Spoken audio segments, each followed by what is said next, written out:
Hello and welcome to BMC Discovery. In this video, we are going to take a look on how to replace Discovery Appliance HTTPS certificate. For this demo, we have picked this Discovery 23.3 appliance. Let's log in with system user. Let's go to administration and open HTTPS section. Here you can see that out of the box, Discovery is using its self-signed certificate. With this HTTPS configuration page, you can generate server keys and certificate signing request, upload them over here. You can also upload the CA certificate bundle, download them from the appliance, and select the cipher suite to use for HTTPS communication. In order to replace the self-signed certificate with the CA certificate, we are going to click on Generate New Key first.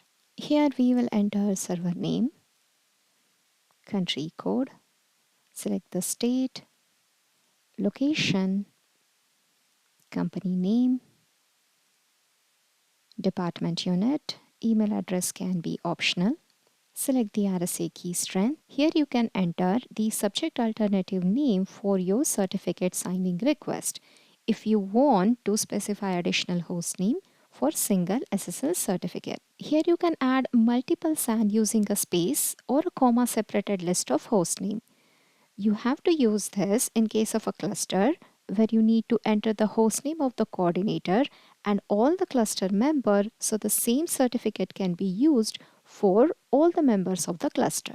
If you're not sure about this information, you can ask your CA team. Once the details are entered over here, click on Apply and override the existing key. Once the key is generated, click on Download CSR. Save this server.csr file. Send this certificate signing request file to your certificate signing authority for signing. When the certificate signing authority has approved the request, they will generate the corresponding certificate and return it as a .crt file.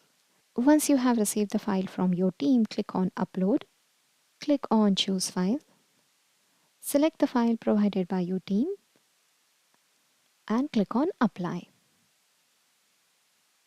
and override the existing certificate. Once done, you can refresh the page or open the URL in a new tab. Here you can see that the error is gone, connection is secure, certificate is valid, and it is using the certificate provided by your CA team.